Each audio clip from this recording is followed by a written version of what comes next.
这个女人意外穿越到一本小说里，渣男侯爷为了得到她家财产，最终与她成婚，最后导致母族被流放。流放之后，年迈的父亲不幸感染疟疾，在路途便与世长辞。原本前途无量的两个哥哥也遭受牵连，一个在流放路上与山匪搏斗，最终身陨；另一个则饥饿而亡。最终，他的母亲和小妹无法忍受屈辱，选择了跳河自尽。而他之所以能够存活3年，全赖他出嫁时带来的丰厚嫁妆。可惜事后他得知全家被流放，却为时已晚。渣男侯爷则诱骗其拿出嫁妆疏通，历经3年之久，将其所有财物骗尽，赐之以鸩酒，毒杀之。为什么？我乃穿越至此的现实之人，断难容人与其他女子共享夫君，一生一世一双人，此乃我之所求。你若不死，我又如何能成为名副其实的侯门主母？知道了自己的结局，江念威猛然睁开眼睛，刚醒来，耳畔便传来一阵吹锣打鼓的喧嚣。夫人啦，您出嫁过来，侯爷便赴外征战，如今久别重逢，他却带回一个女人，执意要纳她为贵妾，这可怎生是好？原来今天是侯爷纳孟婉然进门的日子。当初的江念威还不理解现世之人是什么意思，现在想起这孟婉然竟然是穿越之人。眼下不必急于此事，我们有更重要的事要做。这一世绝不能再让渣男得偿所愿，必要夺回属于自己的全部嫁妆，还要将侯府中一切有价值的东西洗劫一空，让那对渣男家女和我婆婆遭受报应。在这堆宝物中有一个空间盒子，在他离世后，这个盒子落入了孟婉然之手。孟婉然凭借着这枚神奇的空间盒子，帮秦子谦掌控了大周朝的命脉，最终挟天子以令诸侯，成为了威震天下的摄政王。桃枝，你且在门外候着，若有人来，速速报我要休息会。是，夫人。他按照书中描述打开盒子空间，据记载，这盒子不仅拥有储物的神奇能力，还可以孕育出这个时代从未有过的农作物、蔬菜水果。有了这个空间，我不仅能够带走所有的嫁妆，甚至可以将整个远山侯府都搬空。秦子谦，今天正好是你成亲的好日子，那我就给你一个痛彻心扉的惊喜吧。趁着外面众人皆忙于秦子谦纳妾之时，悄然前往侯府库房。此刻库房门口守着一个年迈的账房先生，虽然他能自由出入此地，可一旦拿走什么，婆婆庄秋荷便会了如指掌。夫人，今日侯府大喜，您怎会有空到这儿来？有心人嫁入侯府，我自然要找件精美的物件送给他。夫人真是有心了，只是怎么现在我想要进库房，还要你这个下人管着？不敢，夫人请进。库房里装满了他当初带来的嫁妆，他直接将里面的珠宝纳入了空间里。等搬空了库房，他又装作若无其事的样子走了出来，手中拿着精致的锦盒。这镯子劳烦你记下来吧。遵命。回到房间时，便见老夫人庄秋荷早已守候在他的房门口。桃枝跪倒在地，竭力阻止庄秋荷进入。我说这小贱人为何阻拦我？原来你压根不在屋里，现在你伤心也没用，要怪也是怪你。入门整1年，连个一儿半女都没有，纳妾也是人之常情。往昔的江念威胆小怯懦，不敢辩驳，可如今他哪还会惯着这老太婆？老婆子，您这话说的可就不对了。你儿子领兵出征，离家正好1年，我与他尚未圆房，又怎能孕育出一儿半女？若是真有了身孕，那才叫怪事。现在回想起曾经痴情的他，真是可笑又可悲。如今就算是他娶任何阿猫阿狗，都与他无关了。你在胡说八道什么？翻天了，还敢忤逆我？老夫人，燕王来了。现下没有时间好好教训你，等婚事结束之后，我再慢慢与你算账。起来吧，怎的还是如此胆小？以后不用怕他了。是。桃枝不是真的害怕庄秋荷，是怕得罪了他，自家小姐没有好果子吃。江念威则是趁着恶婆婆接待燕王的功夫，又溜到了秦子谦的书房，这里便是密室的入口。他轻轻地转动书房的花瓶，密室的大门就此打开。侯府这些年积累的财富均在此处。婆婆一向爱哭穷，当初她还天真的以为侯府真的穷困潦倒，才拿出钱财补贴，如今才明白，原来这家人是串通好了来欺骗她。这时他见珠宝的柜子上放了一本名册，上面正是秦子谦这些年的受贿名单。之前舔着脸来要嫁妆，还说自己清廉爱民，实则贪婪无度，现在有这个册子还怕扳不倒你？江念威将密室里的宝物都纳入空间里，又来到了侯府的粮仓，如法炮制，将所有粮食也纳入了空间。现在也该去给你们送上一份大礼了。回到院子后，提笔写下了一幅离书，便前往办喜事的正院。孟婉然见到江念威，便觉得憋屈。她是穿越而来的女子，本不愿委身秦子谦为妾，然而两人情投意合，她又发誓定会休掉原配，这才答应与他共度余生。夫君君，这是何意？此事你且放宽心，一切交由我来处理。哼，你来此作甚？还不滚回房去！侯府纳妾这般大事，主母岂有不出来道贺之理？你不配做侯府的主母，你的德行与这位置不配，还好意思跑出来自取其辱。往昔江念威对这个小姑子甚是宽厚，金银珠宝只要她喜欢，皆毫不吝啬的赠予。如今她却这般恶语相向。二小姐，若是觉得我德不配位，那你我绝交便可。当然，我曾经赠予你的那些东西，也麻烦你一一归还。送出去的东西哪里有要回的道理？我才不！你我既已断交，这些东西我自然是要收回的，难不成还要便宜了秦府这些白眼狼吗？小姑子，你没有教养，就让我这个做嫂子教训你一顿，让你知道什么是规矩。你这妇人实在无礼，难怪兄长不喜欢你。小姑子何曾当着众人的面受到过这样的侮辱，哭着离开了正院。侯府小姐，岂是你可以欺凌的？至少我现在还是这侯门的主母，既然你不好好教导妹妹，我替你管教一下又如何？我不过娶了一个妾室，你非但没有展现出半点主母的气度，反而还暗中使绊子，就凭这一点，我就可以休了你。侯爷此言差矣，新人入府，我心中十分欢喜，今日前来是为送上一份真挚的贺礼，聊表我的心意。你还有这样的好心？这是上好的玉镯，玉质温润，色泽典雅，与妹妹的气质相得益彰，定能为你增添几分光彩。孟婉然虽是穿越女，却一眼就看出这镯子是上等货色，顿时双眸放光，贪婪的本性暴露无遗。江念威将镯子递到他的面前，他正要伸手去接，不料江念威手一扫落在镯子，摔得粉碎。你妹妹好生柔弱，就连这镯子也接不住嘛。夫君，他打我，你竟敢欺辱婉然这样柔弱的女子！来人，将夫人软禁起来，不准给她任何食物，让她尝尝苦头。我看谁敢软禁我的妹妹！只因妹妹受到了委屈，他便将妹夫按在地上摩擦。摩擦摩擦，要在光滑的地上摩擦摩擦，不滑快点不烦。你这个疯子，快放开我！我要休了你妹妹。哦，这可是你说的东西，我已经准备好了，只需那个手印就行。看来这个死女人是早有准备，她的嫁妆没到手之前，休想离开我侯府。我刚刚只是开玩笑的，你怎么当真了呢？你我是结发夫妻，你当真忍心这样弃我而去？签了吧，我知道你想要的是嫁妆，那我就将嫁妆都留在侯府。拿来吧你！你说嫁妆都要留下来，在场的宾客可都听见了，没有反悔的余地了。后面的话我还没说完，作为交换条件，我必须先揍你一顿。今天是我大婚日子，打人不许打脸。反正整个远山侯府只剩下一个空盒子，值钱的东西全都被他搬进了空间里。完事后，终于离开了困住他1年之久的侯府。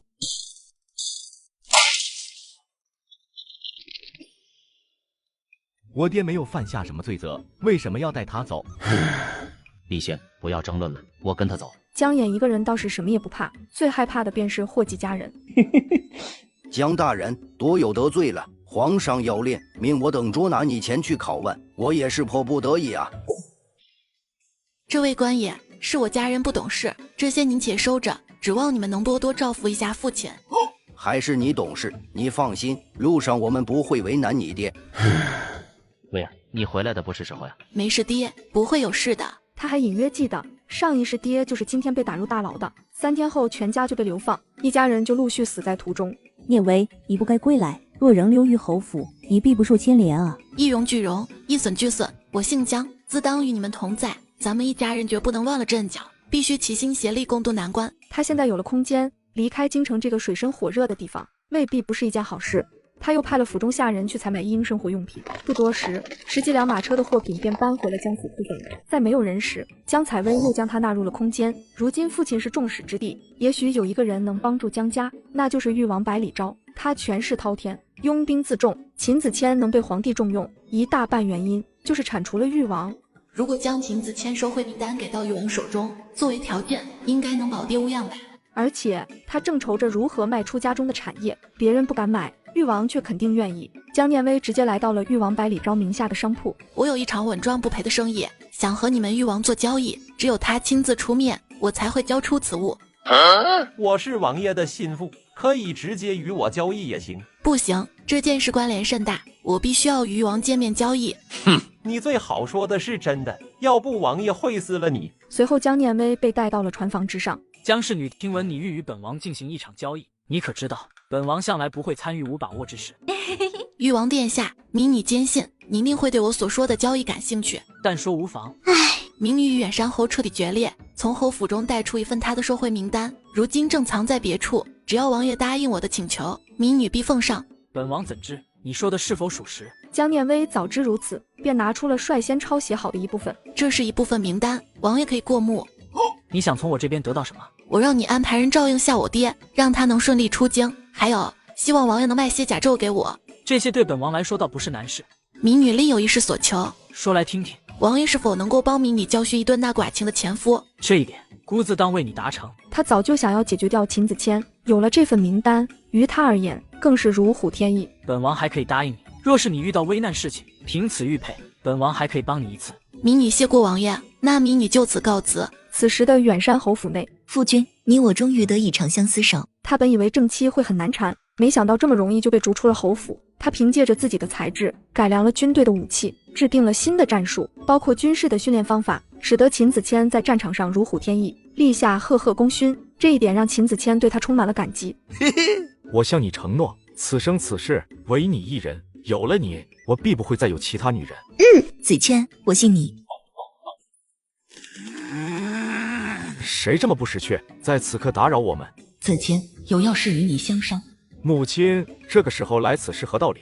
子谦，大事不妙！我刚才去了一趟库房，却发现那里头存放的珍宝全都不见了。更为诡异的是，那小贱人的私库也空空如也。这怎么可能啊？江念威一直安分守己地待在侯府之中，我从未见他有丝毫异常，更未见过他携带任何物品离开，除非是母亲您。因为他可是亲眼看到江念威将钥匙交给他的。子谦，你怎能如此猜疑？哼！除非那江念威有隔空取物的本事，不然怎么可能将库房搬空？我可不相信这些江湖骗说。侯爷，老夫人不好了，咱们的粮仓被洗劫一空了。他苦心谋划了这么久，就是为了得到江念威的嫁妆。如今库房空空如也，就连粮仓也被搬空了，怎能不让他不气？带我去看看。他每参加一次饭局都能拿回1万两黄金，现在只是纳了个妾，库房里的金银珠宝都消失得无影无踪，连根毛都没给他留下。这是造了什么孽啊？怎会有人通天至此？夫君，莫非你前妻心有不甘，偷偷将家中财物搬走？库房中的珠宝不计其数，又怎能在1日之间消失得无影无踪？给我找，就算掘地3尺也要给我找出来。不止如此，就连那个隐藏着巨大秘密的名单也不见了。此时一群官兵已经悄然将远山侯府围住，一队官兵气势汹汹地闯了进来。侯爷，夫人，大事不好了！还有什么比库房被搬空更不好的吗？来了一群官兵，说是来抓你归案。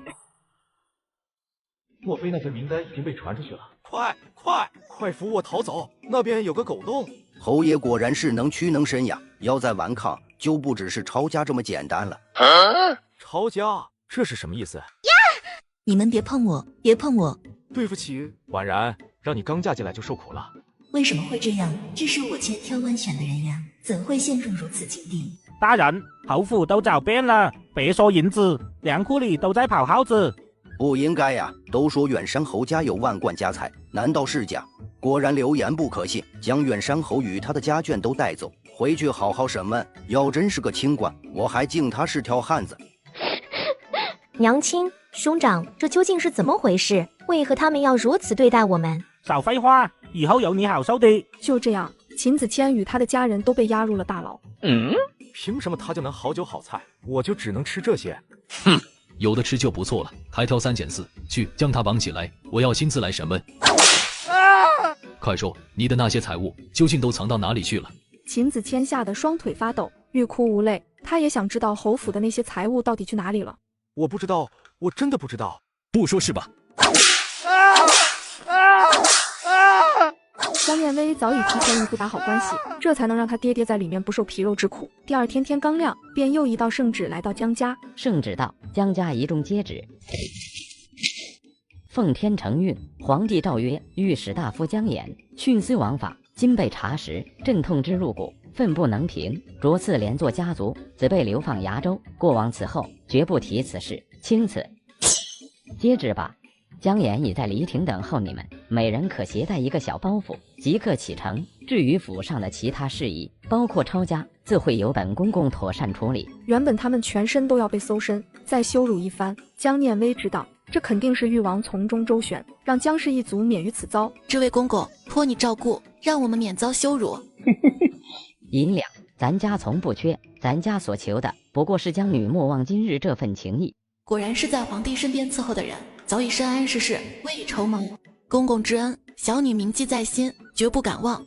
昨夜在远山侯府抄家，那才叫个古怪。那库房粮仓竟然一无所获，偌大的侯府竟似被洗劫一空。我们严刑拷打了远山侯1个时辰，他依旧没有吐露半点关于藏匿财物的线索，真是奇了怪了。这有什么稀奇的？或许是远山侯提前得知了风声，将部分银两转移了。这些达官显贵，哪个不是狡兔三窟，手段高明得很。他们打开江家的库房，发现里面尚且也不少物件，大多是一些文房墨宝、书籍字画，少许银两。看来江岩果真如外界所言，是个清官。景秋蝶是商贾之家出生，整个江府最值钱的是他带来的景家的嫁妆，那些抄家的官兵不知。值钱的玩意儿早就被江念威收到了空间里面。按照规定，流放的罪人不能坐马车，至于这简陋的马车，想必是有人从中打点，让他们留下。因此押送的官兵并没有多为难他们，只是睁一只眼闭一只眼。终有一日，我们必将归来，洗雪冤屈，荣归故里。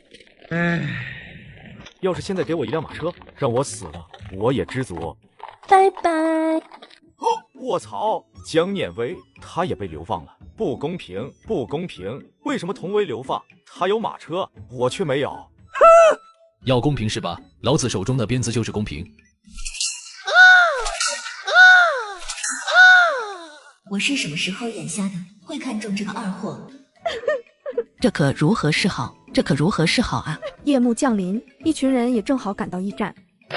这些是你们的晚餐，拿去吃吧。秦梦蕊被饿了一天，看到扔在地上的馍馍，也不嫌弃脏，直接拿了起来吃，只是硬的差点把大门牙给磕掉了。反观江家，差役则是给了几个白馒头，还冒着热气。平时在侯府，他最喜欢的便是去江念威处寻找一些金银首饰，喜欢就直接拿走，现在也不例外。我拿馍馍和你交换。秦小姐，你此举何意？我们的吃食，你为何要强取？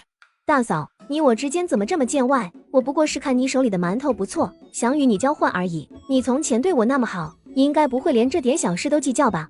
他的话语中充满了理所当然的意味，仿佛他的一切要求都是天经地义的。要是你讨好我，说不定我还能在大哥面前美言几句，让你们两个复合。江念威只感到一阵恶心，和那样的男人复合，亏他想得出来。你们若是想要吃白馒头，就自己拿钱去买啊。不过是些银子罢了，等我家大哥重新取得侯位，再加倍偿还于你，又有何难？显然秦梦蕊还没有意识到他们现在的境地，拿去分了吃吧。江念威，你以为你是什么东西啊？只不过是我们侯府的欺负罢了。等以后皇帝赦免了我们，你别来求我。实在对不住啊，你们不会等到那一天。这白面馒头是按照人头分发的，仅限我们江家之人享用。若你也想要，我倒是可以考虑，不过你得先跪在我的面前，低声下气的求我。你休想！这一家人明明是在流放，却每顿都有大鱼大肉，馋哭了隔壁的前夫一家。只因他有一个空间可以放置任何东西。春雨，赶紧找一些吃的，这馍馍怎么让人下咽啊？老夫人，这荒山野岭的，你叫奴婢去哪里找吃的啊？你这没用的东西，连吃的都找不到，那养你还有什么用？春雨捂住脸颊，忍住了心中的委屈。他真想离开这里，不想再被这一家子奴役。孟婉然则充满了期待，她平时涉猎颇广，尤其钟爱那些穿越题材的小说，因此并不感到恐慌。不就是食物吗？对我来说还不是手到擒来。婆婆，你暂且等着我，我去找些吃食过来。孟婉然一脸自信，作为一个现代人，填饱肚子对她来说还是轻而易举的。她便叫上春雨和她一起去挖野菜。经过一番搜寻，孟婉然终于在一处草丛中发现了一群野蘑菇。这种蘑菇烹调起来可是美味极了，我们今晚有口福了。春雨在乡下出生，对野蘑菇颇为熟悉，她一眼就认为有毒。但是孟婉然一直坚持这些蘑菇能吃，她又开始怀疑自己的判断。夫人，这蘑菇真的可以入口吗？那是自然，颜色鲜艳的蘑菇不能吃，这颜色又不鲜艳，难道你是怀疑我的判断吗？奴婢不敢。哼！孟婉然冷哼了一声，目光又锁定在了不远处那只刚刚抢食了白馒头的大黄狗身上。夫人，这狗儿明显是有人家养的，我们若是随意杀了它，恐怕不太妥当吧？嚷什么嚷啊！差点把它吓跑了。左右不过一只恶犬，它吃了我的饼子，我不能吃了它吗？春雨只觉得心中一阵惶恐，若是真的吃了这狗，肯定会发生不好的事情，却也不敢阻拦。婆婆，这是我方才捕获的兔子，特意烤制了一番，您尝尝看。味道是否合口？这些菌菇与这些肉质一同烤制，简直是绝配。我还找到了一种香料，撒在这烤肉上，尝起来十分美味。还是嫂子你靠谱，江采薇简直狼心狗肺，有好吃的也不分些给我们。而春雨则独自坐在一旁，默默地啃着手中的饼子。菌菇他不敢吃，怕中毒；狗肉他更是避之唯恐不及。好饱，舒服。吃完的骨头，你去丢到江念威他们一家住的柴房附近去。这样一来，即便有人发现，我们也可以一口咬定是他们偷偷吃的。另一边，以后你们的吃食和我们都一样，有一口吃的，绝对不会饿着你们。桃枝心中一暖，尽管她只是个丫鬟，但小姐江念威一直待她如亲姐妹一般，即使在这流放的困境中，也从未亏待过她半分。吃完后，桃枝正欲前往井边清洗碗具，却意外地发现了春雨的身影，便悄悄跟随着，然后将发现骨头的事禀报给了江采薇。这秦家竟如此阴险，吃掉了别人的狗，还企图将这罪名嫁祸于我们。既然秦家想玩这种把戏，那不妨将计就计，让他们自食其果。孟婉然看时机差不多，便和春雨向领头的差役告状。差爷，我有要紧的事向您禀报。我方才发现，那江家人竟然在暗中享用肉食，看那模样，似乎是将驿站门口守门的狗给宰杀了。你说什么？他原本已经按照上面的意思，对江家人宽容了不少，可没想到他们竟然如此大胆，胆敢在驿站做出这等事情。大黄是我养了3年的狗，这些年他也立下了不少功劳，竟然被……孟婉然心中还在盘算着，等会儿发现了那堆骨头的位置，江家人恐怕是跳进黄河都洗不清了。没想到江念威却出现了，手上还拿着那包狗骨头。根爷，请您明察秋毫，这是他们想要嫁祸于我的证据，但我向天发誓，我江念威从未伤害过这看门狗一分一毫。你以为发誓就有用吗？要是都有用，还要朝廷干嘛？你看，狗骨头就在你手上。哼，是吗？但我这里正好有个证人。不会是春雨那死丫头丢骨头被撞见了吧？大人，请听奴婢一言，是孟婉然逼我做的，我未曾吃过一口肉。春雨，你怎么可以这样对我？忘恩负义的东西！你身边的人都已经招供了，你还打算抵赖吗？我告诉你，这件事若是没有更合理的解释，我必定上报朝廷。此地正缺一名官妓，我看你便极为合适，不如就留在此地。你们不能这么对我！你们这些无知之人，可知我是何等身份，竟敢对我生出如此不敬之心？春雨，你这个不懂规矩的丫头，待我脱身，我必定不会放过你。你若不想留下，那必须赔付20两银子作为惩罚。20两银子都不知道能买多少狗了，我不过吃了1只狗而已。官爷饶命，是内子不懂事，我们赔钱给你。此事暂且作罢。不过侯爷啊，你那人所犯之错，你是否也应该承担一些责任呢？秦子谦知道议场的意图，但形势所迫，他只能强忍着这股屈辱，缓缓地跪在了议场的面前。多谢议长大人宽宏大量，饶过内子一马。现在让你们再得意一段时间，等到了纯州再让你们好看。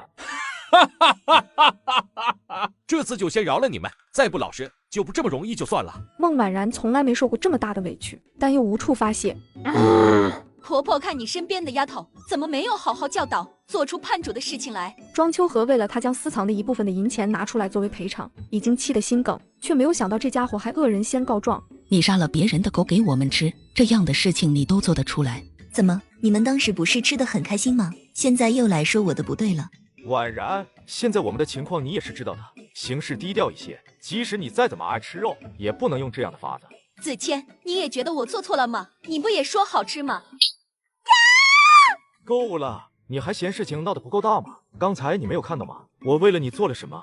孟婉然不可思议地看着秦子谦，她没想到秦子谦竟然敢动手打她。我所做的一切，难道不都是为了能让所有人不再挨饿？然而你竟然敢动手打我！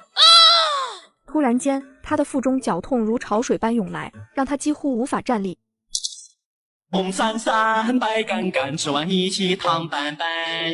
这个现代穿越过来的女人，为了填饱肚子，采回的大量的有毒蘑菇，现在一家人都中毒等地。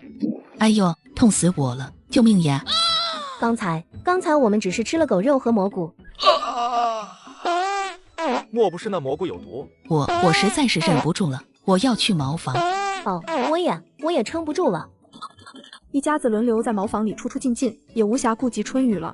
夫人，奴婢已经出口指认他们了，还希望夫人将卖身契给我。就在事发之前，桃枝发现春雨鬼鬼祟祟的跑来，便将他抓住带到了江念威面前，没想到一下子便将他策反。桃枝，拿给他。是，小姐。我答应你的事情自然会做到。他们现在怎么样了？他们还在上吐下泻，估计是死不了。唉，那真是太可惜了。经过一晚上的折磨，秦家一家人早已虚脱无力。庄秋荷想起曾经夸奖孟婉然的那些话，只感觉当时自己脑子不清醒。你这小贱人，还敢过来，不知好歹的东西！本来是想等恢复侯府荣誉之后，谈你做个姨娘，你竟然不知好歹，忘恩负义！原来婆婆竟然是这样的年头，幸亏春雨背叛了她，要是留在身边，以后肯定是个祸害。反正你的卖身契还在我这里，就算你逃了，也不是自由身，我这就将你卖到妓院，让你受尽凌辱。说着，庄秋荷伸手去包裹找卖身契，却发现怎么也找不到了。你是在找这个吗？以后我便是自由身了。老太婆，你还是管好自己这条命吧。这是昨晚趁着你们中毒去毛的时候，江念威让他大哥偷回来的。你什么你？你如今只是个被流放的犯人，侯爷也早就被夺去了封号。现在我的卖身契也已不复存在，你们已经没有任何资格再对我妄加欺凌。你吐完没？吐完了就出发了。吐完了。姐，我怎么觉得这里阴森森的？之前让你们穿的金丝软甲都穿了吧？我们都拆了。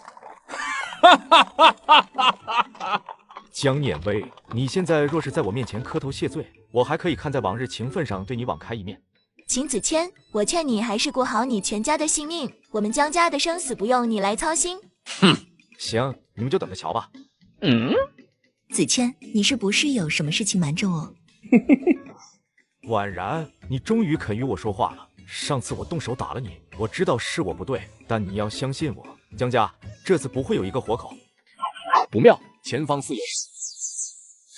江念威早就料到会有这一情况，所以趁人不注意，将马车拉到铁匠铺进行了改造。表面看起来无益，但实际上四周都用铁片包裹着。兄弟们，成了。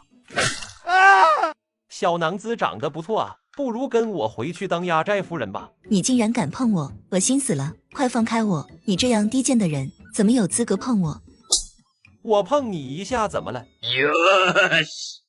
这京城来的囚犯，皮肤就是细腻，不知道味道如何。秦子谦吓得整个人都僵住了。他虽然上过战场，但一直都是在营帐里指挥手下打仗，哪里见过这样血腥的场景？而且这明明是个男人，竟然对着他还是上下其手起来。各位好汉，我求求你们放过我这条小命吧！那里有女人，比我们几个水灵多了。你们要是喜欢，自可抓回去当压寨夫人。我可对女人不感兴趣。大哥，求你放过我吧，我有痔疮。嘿嘿，小哥，等我，下次我再来找你。不多时，驻扎在此处的官兵赶至，他们这行人才算得救。这祭祀禹王派来的人，看来禹王尚算守信，暗中派人保护我们。此刻的秦子谦再也傲慢不起来了，刚才恶心的一幕让他差点吐了出来。原本还想着让江家倒霉，没想到自个儿才是那个倒霉蛋。有了官兵护卫，他们很快便离开了山路。夜幕降临，他们在河边驻扎，大家担惊受怕了一天，此刻很快都睡着。江念威怎么也睡不着，便悄悄地来到一片树林，拿出了那个盒子。进入了盒子空间，母亲景秋蝶之前和他说，这盒子是祖上传下来的宝贝。据说那时家族出了一位修仙道长，便将此物留给了景家的后人。后来因为景家没有男丁，便给了母亲作为嫁妆。来到了江府，母亲又将此作为嫁妆给了他。好清甜可口泉水，一下子就缓解了身上的疲惫。这与小说里的灵泉好像。他又在附近的一片空地上松土种上白菜种子，又浇灌了一些泉水，想着等明日再来看看情况。他带了一些泉水出来，路过营地时还能听到父亲剧烈咳嗽的声音。爹，我给你送些水来了，你喝口试试。